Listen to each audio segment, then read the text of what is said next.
je respecte énormément, J.R. Diamond, qui a écrit Collapse, effondrement.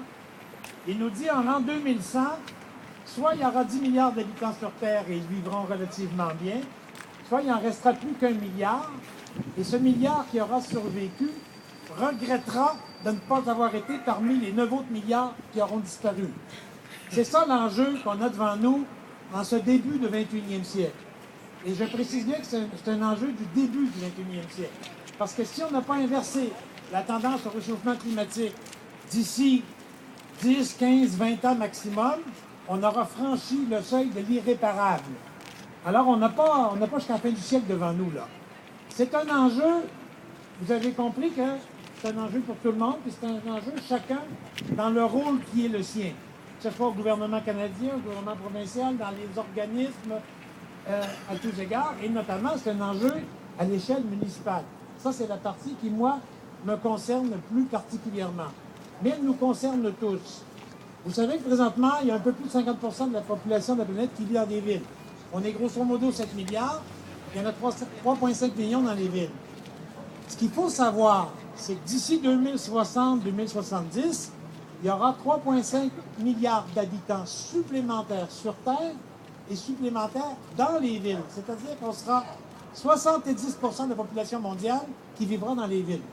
Alors, la réflexion qu'on a à faire sur notre mode de vie, les changements à y apporter, c'est d'abord une réflexion urbaine. C'est clair pour nous qui vivons au Québec, au Canada, en Amérique du Nord, mais c'est clair désormais pour la planète entière.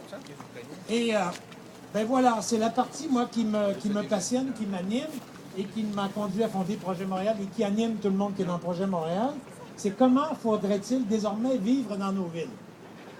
On entend souvent dire, c'est normal qu'on consomme beaucoup de pétrole au Québec, le territoire est grand.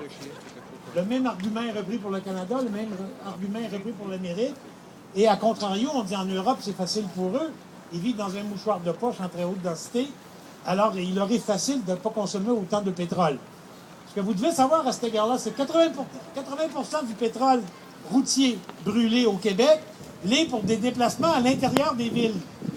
C'est-à-dire que les Montréalais, comme grande collectivité avec nos 3 millions d'autos plus ou moins, 80% du pétrole qu'on brûle à chaque année, c'est pour se déplacer entre Saint-Constant, puis Sainte-Thérèse, puis Sainte-Julie, puis un autre Saint, parce qu'il y a tellement de saints qui nous entourent.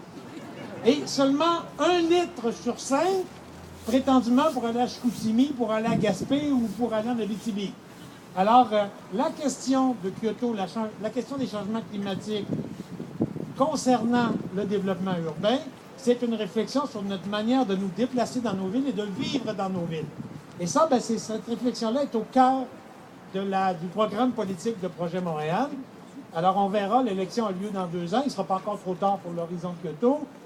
Sachez que je suis déterminé et que tout le monde à Projet Montréal est déterminé à faire à l'échelle de Montréal les changements qui s'imposent et qui vont nous avantager. Parce qu'on ne s'en rend pas compte. Moi, toutes les fois que les gens me disent « Tu veux m'enlever mon auto, tu veux me rendre malheureux. » Ben non! Je veux te rendre plus heureux, mais comme tu n'en connais pas encore les formes, ça a été mon job à moi, comme urbaniste et comme chercheur, de documenter quelles pourraient être les formes d'un plus grand bonheur pour l'ensemble des Montréalais. J'ai dit, c'est moi qui ai le fardeau de la preuve. Et élis-moi, élis Projet Montréal, on va faire quelques éléments de démonstration que tu vas probablement adorer et tu vas en redemander. Et à la fin, au bout de 10, 15, 20 ans, quand on aura pris ce pays-là, tout le monde va être plus heureux. Alors moi, je ne veux pas rendre les gens malheureux. Kyoto, ça ne veut pas dire de rendre les gens malheureux, diminuer notre consommation de pétrole. Ça ne veut pas dire de rendre les gens malheureux. Ça veut dire d'apprendre, de nous ouvrir à de nouvelles opportunités, de nouvelles conceptions de vivre nos villes. Et elles n'en seront que plus belles et nous n'en serons que plus heureux. Merci. Bravo.